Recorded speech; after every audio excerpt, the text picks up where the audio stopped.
로마서 14장 17절부터 18절까지의 말씀 우리 다 같이 함께 봉독하시겠습니다. 하나님의 나라는 먹는 것과 마시는 것이 아니요 오직 성령 안에 있는 의와 평강과 희락이라. 이로써 그리스도를 섬기는 자는 하나님을 기쁘시게 하며 사람에게도 칭찬을 받느니라. 아멘. 저는 오늘 우리가 함께 읽은 이 본문의 말씀을 통해서 우리에게 임한 하나님의 나라라는 제목으로 함께 말씀을 나누도록 하겠습니다. 우리가 생각하는 하나님의 나라라고 하면 어떤 나라일까요? 우리는 흔히 하나님의 나라라고 하면, 천국이라고 하면 막연히 내가 이 죽은 뒤에 육신의 옷을 벗고 난 뒤에 가야 할 어떠한 장소의 개념으로만 생각할 때들이 있습니다. 물론 틀린 것은 아닙니다만 그렇게만 이해해서는 이 하나님 나라에 대한 개념을 온전하게 이해했다라고 말할 수 없을 것입니다. 누가복음 17장에 이 하나님 나라에 대해서 예수님께서 설명해 주고 계신 기록이 있거든요. 누가복음 17장 20절과 21절 말씀을 같이 한번 보겠습니다. 바리새인들이 하나님의 나라가 어느 때에 임하니이까 묻거늘 예수께서 대답하여 이르시되 하나님의 나라는 볼 수 있게 임하는 것이 아니요 또 여기 있다 저기 있다고도 못하리니 하나님의 나라는 너희 안에 있느니라. 아멘. 하나님의 나라의 이 기본적인 개념이 바로 하나님이 통치하시는 나라라고 하는 것입니다. 하나님의 주권에 대한 이야기인 것이죠. 영토나 어떤 장소의 개념이 아닌 그 나라의 통치자가 누구냐라고 하는 것이 핵심인 것입니다. 우리 새 찬송가 438장이 내 영혼이 은총 입어라는 찬양인데요. 이 찬양의 후렴 가사를 보면 가사가 이렇습니다. 할렐루야 찬양하세 내 모든 죄 사함받고 주 예수와 동행하니 그 어디나 하늘나라. 하늘나라가 어디라고 고백하고 있습니까? 주와 함께 동행하는 그 어디나, 그 어디나 하늘나라라고 고백하고 있죠. 그렇게 우리는 이 땅에서도 하나님 나라를 맛보며 살아갈 수가 있는 것입니다. 내 삶의 온전히 주인 되신 주님, 내 삶의 통치자이신 주님을 받아들이며 살아갈 때, 인정하며 살아갈 때 내가 살아가는 지금의 이 삶이 바로 하나님의 나라가 되는 것입니다. 주 예수와 동행하면서 서 있는 곳, 그곳이 바로 하나님의 나라가 되는 것이죠. 장소의 개념을 뛰어넘어서 내 삶에 하나님의 통치가 나타나고 있다면 그 삶이 어떠한 모습이든 어떠한 형태든 우리 눈으로 보기에 연약하고 부족해 보일지라도 하나님의 나라라는 것입니다. 그래서 복음서를 우리가 자세히 보다 보면 예수님께서 제자들에게, 회중들에게 늘 하나님의 나라에 대해서 설명을 하고 계시지 않습니까? 그때 예수님이 무엇이라고 설명하시는지 여러분 기억하십니까?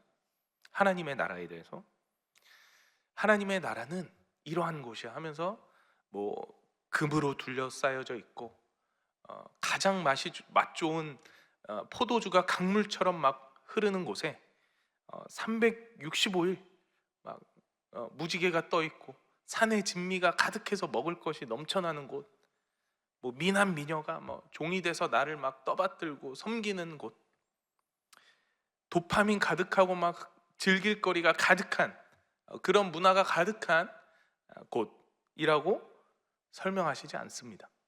이렇게 어떠한 장소에 대한 설명을 절대 하시지 않아요. 하나님 나라에 대해서 무엇이라 말씀하시냐? 바로 가치관과 존재에 대한 설명을 하십니다. 하나님의 나라는 이러한 곳이다. 이러한 가치가 존중받는 곳이다. 이러한 자들이 모인 곳이다. 이러한 마음가짐과 사고방식을 가진 이들이 높임을 받는 곳이다 라고 설명들을 하고 계시죠. 근데 오늘 로마서 본문을 보니까 바울이 이 로마 교회 성도들에게 올바른 신앙의 삶을 권면하고 가르치면서 이 하나님 나라에 대한 이야기를 하고 있는 것을 우리가 볼 수 있어요. 오늘 함께 읽은 이 말씀을 통해서 로마서 14장에 드러난 하나님 나라의 모습을 온전히 비춰야 할 그 교회의 모습이 과연 어떠했는가, 그리고 바울이 말하고자 했던 하나님의 나라는 어떠한 나라인가에 대해서 함께 살펴보도록 하겠습니다. 오늘 본문이 포함된 이 로마서 14장의 말씀을 보면 로마 교회가 작은 소동이라고까지 할 듣기는 뭐하겠지만 균열과 다툼, 분열이 있었던 걸로 보입니다. 먹고 마시는 일, 뭐 이로 인해서 나뉘어짐이 있었던 것 같아요. 로마서 14장 2절 말씀을 함께 보시면요, 어떤 사람은 먹는 것을 먹을 만한 믿음, 모든 것을 먹을 만한 믿음이 있고 믿음이 연약한 자는 채소만 먹느니라. 바울 사도가 이런 이야기를 이 로마서에 기록하고 있는 것을 보면 당시 그 로마 교회 안에서 이 음식에 대한 옛 율법과 신앙의 전통을 지키면서 율법에서 그 많은 음식들을 먹지 않고 나름대로 율법의 기준대로 음식물을 섭취하고 있는 부류가 있었다라는 것을 알 수 있죠. 그리고 그들 무리와는 달리 신앙의 자유함으로 인해서 내가 율법을 왜 지켜? 이방인인데, 이런 이방인들도 있었을 것이고, 신앙의 자유한 가치관을 가지고서 음식물을 가리지 않고 먹는 신앙인들도 있었을 거예요. 실제로 그 당시 이 초대교회 때 다른 이방신들의 제사를 드리고 남는 음식을 어떻게 할 것이냐에 대한 문제를 가지고서도 바울이 또 다른 성경에서 이야기하고 있는 부분도 있습니다. 정말 배고파서 먹을 것이 없어서 그걸 주워 먹는 것이 뭐가 문제가 있겠습니까? 그죠? 근데 그 당시에 이 초대교회 안에는 여전히 그 율법적인 가치관을 가지고서 이 율법을 수행하고 완수해야만 신앙적인 어떤 구원의 단계에 이르는 것이다라고 주장하고 그렇게 수행하는 자들이 있었다라는 것을 우리가 알 수 있어요. 그리스도의 복음으로 인해서, 그 십자가로 인해서 이미 완성되어진 자유한 삶을, 새 삶을 살게 되었지만 여전히 유대의 그 율법 전통에 얽매여서 그 법을 준수함으로 신앙의 완성을 이뤄가야 한다고 여기는 자들이 있었다라는 것입니다. 그러한 자들은 율법에 의해서 스스로 제한적인 식사를 하고 또 그들 눈에 비춰진 음식을 가리지 않고 먹는 신앙인들을 바라보면서 방탕한 신앙인이다라고 이렇게 생각하였던 것입니다. 이 두 가지 이 신앙적인 사상의 차이로 인해서 분열이 일어나고 다툼이 일어나게 되었던 것이죠. 이러한 다툼과 분열의 현장을 향해 사도 바울은 하나님 나라에 대한 이야기를 하고 있어요. 하나님 나라에 대한 개념을 설명하고 있는 것입니다. 그러면서 이 로마 교회 공동체가 다시금 하나가 되고 회복되기를 소망하고 있었던 것이죠. 바울이 말하고자 했던 하나님의 나라의 진정한 의미는 무엇이냐? 첫 번째입니다. 첫째로 하나님의 나라는 바로 의의 나라인 것입니다. 오늘 본문의 말씀이었던 17절 말씀을 다시 한번 보겠습니다. 하나님의 나라는 먹는 것과 마시는 것이 아니요 오직 성령 안에 있는 의와 평강과 희락이라. 하나님의 나라의 뜻은 먹고 마시는 것에 있는 것이 아니라 의와 평강과 희락이라고 말하고 있습니다. 여기서 말하고 있는 의, 이 의로움은 무엇이었을까요? 우리가 흔히 이해하고 있는 이 의는 어떤 의미를 가지고 있습니까? 표준 국어 대사전에 이렇게 한번 쳐보니까 뭐라고 나오냐면요, 사람으로서 지키고 행하여야 할 도리라고 말하고 있어요. 세상에서 말하는 의는 바로 이러한 것이라는 거예요. 옳은 것을 말해요. 그래서 세상에서 의인, 정의로운 자라고 하면 옳은 일을 행하는 자를 뜻합니다. 옳은 일을 행하는 자, 약속을 지키고 다른 이들을 돕고 선을 베푸는 자, 세상이 정한, 사회가 정한 법과 질서와 도덕적인, 윤리적인 삶을 잘 지켜 살아가는 자를 의로운 자라고 말할 수 있을 것입니다. 세상과 달리 근데 성경에서 말하는 의는 전혀 달라요. 하나님의 나라의 의가 전혀 다르다는 것입니다. 성경이 말하고 있는 의는 무엇이냐? 로마서 3장 21절부터 24절 말씀을 보면요, 이제는 율법 외에 하나님의 한 의가 나타났으니 율법과 선지자들에게 증거를 받은 것이라 곧 예수 그리스도를 믿음으로 말미암아 모든 믿는 자에게 미치는 하나님의 의니 차별이 없느니라. 모든 사람이 죄를 범하였음에 하나님의 영광에 이르지 못하더니 그리스도 예수 안에 있는 속량으로 말미암아 하나님의 은혜로 값없이 의롭다 하심을 얻은 자 되었느니라. 말씀에서 말하고 있는 의로움이 무엇입니까? 바로 구원, 예수 그리스도인 것이죠. 죄로 인해 하나님의 영광에 이를 수 없던 자들이 예수 그리스도로 말미암아 하나님과 다시금 함께할 수 있는 존재가 되어진 것, 하나님께 나아갈 수 있게 되어진 것, 그것이 의인 것입니다. 성경이 말하고 있는 의로움이에요. 그래서 성경이 말하는 정의로운 자는 어떤 자입니까? 예수 그리스도의 속량을 힘입어서 하나님께로 나아가게 된 자들을 얘기해요. 아무리 세상에서 힘이 세고 업적을 많이 쌓고 선행을 많이 베풀고 법과 질서를 잘 지킨 사람이라 하더라도 성경에서는 의인이라고 말하지 않습니다. 믿음의 백성들을 의인이라고 말하고 있어요. 세상이 말하는 정의가 아닌 예수 그리스도로 인해 펼쳐진 나라가 바로 이 의의 나라, 하나님의 나라라는 것입니다. 오직 그 의로움을 덧입은 자들이 하나님 나라에 이르게 되는 것입니다. 이 의의 개념 속에서 또 하나 중요한 메시지가 있는데요. 바로 이 의로움을 입게 된 자들의 핵심이 무엇이냐? 스스로 이루어질 수 없는 존재라는 거예요. 세상에서 의로워질 수 있는 방법이 무엇입니까? 의로운 행위들을 하면 됩니다. 법을 잘 지켜 행하고 공명정당하게 일을 잘 처리하고 모든 행위에 거짓이 없으면 됩니다. 다른 이들을 괴롭히지 않으면 돼요. 그들을 오히려 섬길 줄 알면 됩니다. 그러면 세상에서 정의로운 자, 의로운 자라고 얘기합니다. 그러나 하나님의 나라에서는 어떠한 나의 행위나 공로로 인하여서 이 의로운 자가 될 수 없어요. 누군가가 나를 의롭게 해줘야 내가 의인이 될 수 있다고 말합니다. 자신의 공로나 행위, 어떤 전통과 율법을 수행하고 준수하는 것으로 인해서 누릴 수 있는 나라가 아니라 예수 그리스도, 그가 이미 다 이루신 일을 믿음으로 말미암아 그의 변호하심을 힘입어서 생명의 주관자 대신 재판장 대신 하나님께서 버리시는 그 재판장에 나의 변호사 되어 주셔서 내 편을 들어주시고 여전히 죄인으로 죽음을 선고받을 수 없는 우리들에게 의인이라 칭해 주시는 그 예수 그리스도로 말미암아 무죄라고 선고받게 되는 것, 그것이 바로 우리가 의로운 자가 되어지는 과정인 것입니다. 하나님이 본디 죄와 함께 하실 수 없는 분입니다. 그렇기 때문에 스스로 도저히 극복할 수 없는 죄의 문제를 맞이한 우리들을 위해서 그 구원의 문제를 해결해 주셨어요. 하나님이신 하나님의 독생자 예수 그리스도를 이 땅에 보내시고 십자가에 매달려 죽게 하셨습니다. 그 희생으로 우리들의 모든 죄값을 치르신 거예요. 그래서 우리는 여전히 하나님 주관하시는 그 재판장에서 더러운 죄인으로 피고인의 자리에 서게 되지만 예수 그리스도가 이미 치르신 그 희생으로 인해서 그 사실을 믿는 모든 자들은 죄 없는 자로 여김을 얻게 되는 것입니다. 그래서 하나님 나라에 이룰 수 있는 것이죠. 이것이 성경이 말하는 하나님 나라의 의로움입니다. 우리는 이 땅에서 무슨 짓을 해도 얻을 수 없는 그 한량없는 은혜를 예수 그리스도를 믿음으로 거저 얻게 된 것이죠. 그렇기 때문에 우리는 이 구원의 문제에 있어서만큼은 그 누구도 자기 자신을 내세울 수가 없습니다. 누가 누구를 판단할 수 있겠습니까?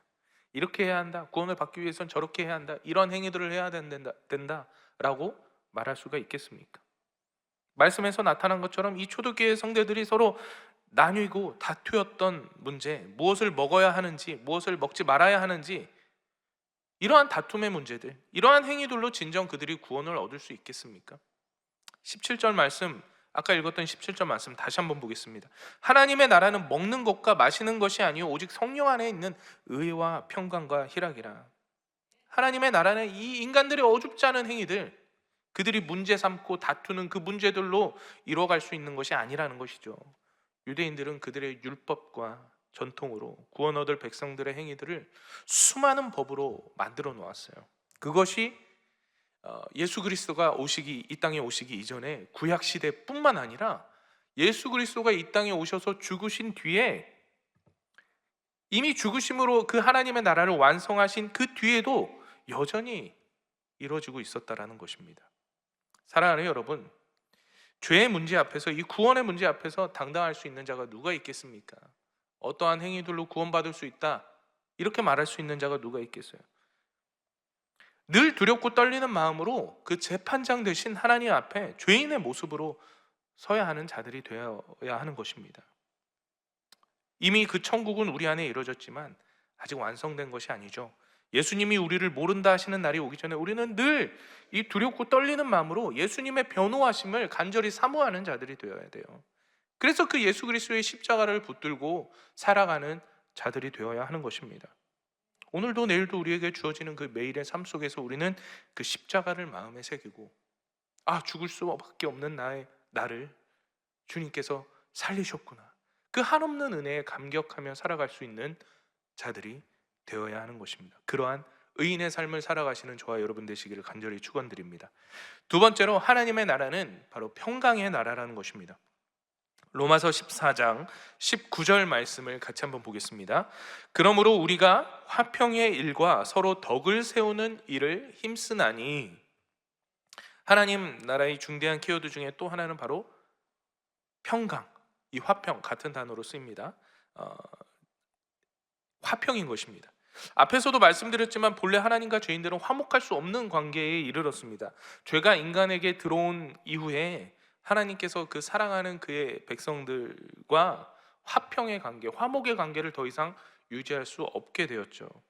그러나 예수 그리스도의 십자가 희생으로 인해 죄인들의 그 죄는 가려지게 되었고, 하나님과, 그리고 이제는 여전히 죄가 있지만 이제는 의인이라 칭함받게 된 자들이 진정한 화평의 관계, 화목의 관계를 이뤄갈 수 있게 된 것입니다.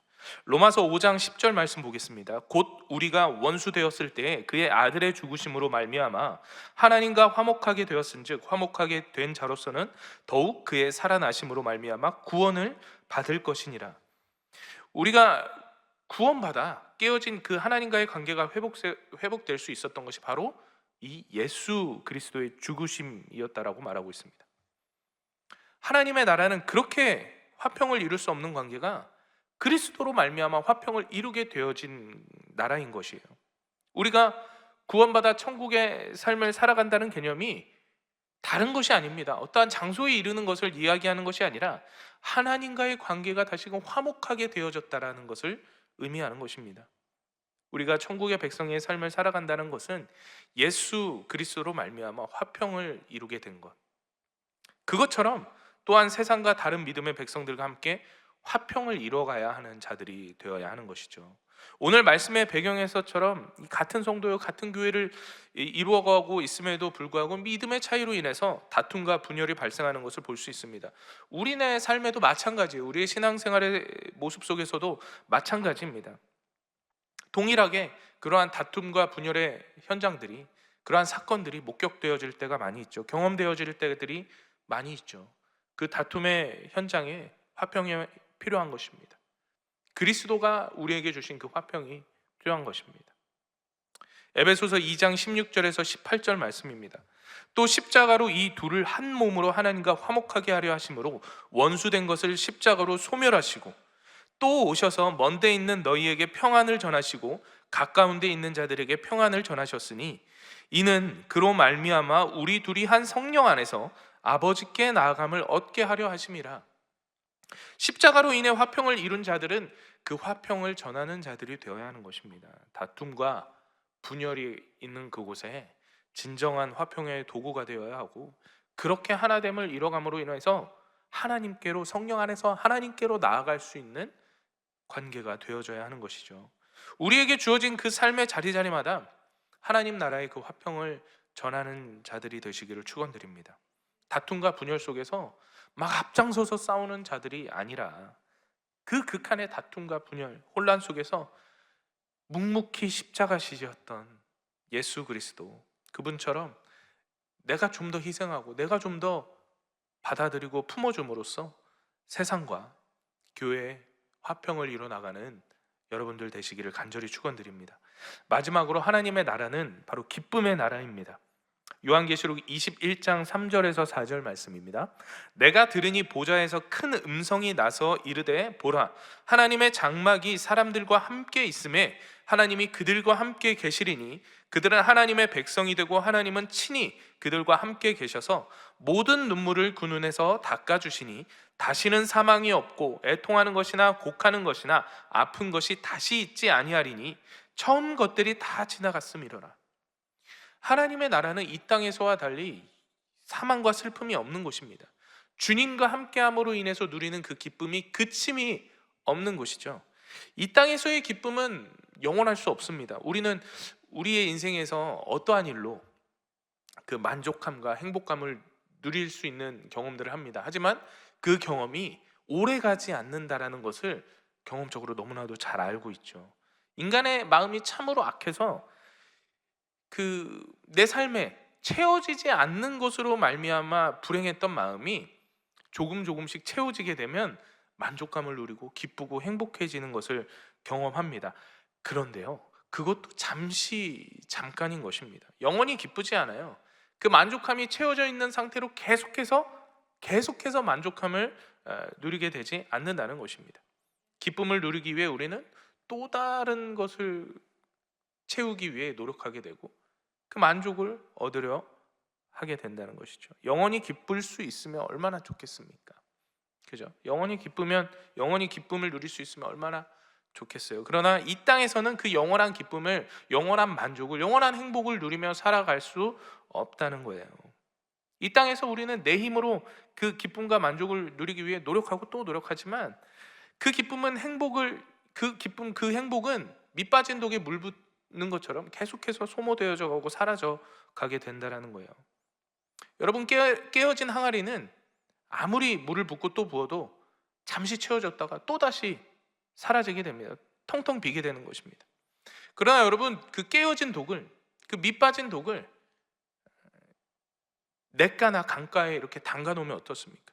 항아리에서 계속 그 물이 한없이 비워진다 하더라도 다시금 그 한없이 채워지는 물로 말미암아서 그 항아리가 늘 채워져 있는 상태로 보여지게 되는 것을 보죠. 우리의 진정한 만족과 기쁨은 이 한없는 기쁨과 만족을 계속해서 채워주시는 그분과 함께 거할 때, 그 안에 담겨져 있을 때 비로소 우리는 한없는 만족과 기쁨을 누릴 수 있게 될 수 있는 것입니다. 하나님 통치하시는 나라, 그곳에 하나님 거하시는 그곳에 함께 존재하는 자가 되어질 때 영원한 기쁨을 누릴 수 있게 된다는 것입니다. 우리는 그 기쁨의 나라를 소망하며 살아가는 자들이에요. 그 기쁨이 언젠가 계속해서 영원토록 한없이 채워질 그날을 소망하면서 살아가는 자들이죠. 그 기쁨, 그 소망, 그 희망으로 말미암아서 우리가 살아가는 이 삶이 고통과 아픔과 슬픔과 눈물이 가득한다 할지라도 우리는 그 모든 것들을 이겨내 살아갈 수 있는 자들이 되어야 합니다. 동시에 주어진 우리의 이 오늘 하루를 살아가면서 하나님의 주권을 인정하며 하나님의 통치를 누리며 살아가는 그러한 천국의 백성들이 되어짐으로써 우리의 삶의 자리에서 그 하나님 나라를 마음껏 누리고 그 기쁨과 만족을 마음껏 누리고 동시에 그 기쁨과 만족을 다른 깨어진 독들에게도 베풀 수 있는 자들이 되어져야 하는 것입니다. 그들과 함께 화목을 이루어가며 그들과 함께 하나님 나라의 백성 되어져서 하나님 나라의 온전하심, 그 기쁨과 만족을 한없이 영원한 기쁨을 누리며 살아갈 수 있는 우리의 삶이 되어지기를 간절히 축원드립니다. 기도하겠습니다. 살아계시고 역사하시는 주 하나님 아버지, 감사드립니다. 하나님 나라의 백성으로 우리를 택하시고 부르신 주님, 우리의 죄를 사하시고 우리와의 화평을 이루시기 위해서 예수 그리스도의 십자가 구원을 이루어 주심에 감사드립니다. 그 한없는 사랑과 은혜를 기억하면서 하나님 통치를 누리는 하나님 나라의 백성된 삶을 살아가는 우리 모두가 되게 하여 주시옵소서. 세상 가운데서 그 어디나 하나님의 나라인 것을 마음껏 누리며 또한 세상 가운데 증거하며 살아갈 수 있는 우리 모두가 되어지게 하여 주시옵소서. 오늘도 주님을 예배하는 이 귀한 예배 자리로 우리를 초청하여 주심에 감사드립니다. 우리의 예배를 기뻐 받아 주시옵시고 우리의 간구하는 그 모든 기도에 주님 응답하여 주시옵소서. 이 예배 자리 가운데 나오며 주님께 예물 드리는 손길들이 있습니다. 주님 축복하여 주셔서 물질의 어려움 겪는 자녀들 주님께서 입히시고 채우시는 은혜 마음껏 누리게 하여 주시고 더 많은 것을 베풀고 나눔에 부족함 없는 자녀들 되어질 수 있도록 역사하여 주시옵소서. 함께 하시고 우리를 돌보시고 인도하실 주님만을 찬양합니다. 감사드리며 예수님의 이름으로 기도드립니다. 아멘. 하늘에 계신 우리 아버지여, 이름이 거룩히 여김을 받으시오며 나라가 임하시오며 뜻이 하늘에서 이루어진 것 같이 땅에서도 이루어지이다. 오늘 우리에게 일용할 양식을 주시옵고 우리가 우리에게 죄 지은 자를 사하여 준 것 같이 우리 죄를 사하여 주시옵고 우리를 시험에 들게 하지 마시옵고 다만 악에서 구하시옵소서. 나라와 권세와 영광이 아버지께 영원히 있사옵나이다. 아멘. 이제 우리 함께 통성으로 기도하는 시간입니다. 나라와 민족을 위해서, 우리 여의도 순복음교회와 이용훈 대표 총회장님의 목회 사역을 위해서, 우리 여의도 순복음 분당교회 부흥과 우리 황선우 담임 목사님의 목회 사역을 위해서 기도해 주시기 바랍니다. 교회 재직과 주의 종들, 또 예배를 섬기는 우리 봉사자분들을 위해서, 또 파송된 선교사님들과 선교지를 위해서 같이 기도해 주시기 바랍니다. 그리고 특별히 계속되고 있는 우리 가을 부흥회를 위해서 오늘도 2일차 예배로 드려질 텐데, 더 많은 분들이 함께 모여서 이 은혜의 강물 가운데 그 은혜를 한없이 채울 수 있는 귀한 시간 되게 해달라고, 또 가지고 있는 각자의 기도 제목들과 또 오늘 하루를 살아가는 데 있어서 주님이 함께 해달라고 주님의 이름 3번 부르짖고 간절히 기도하겠습니다. 주여, 주여, 주여.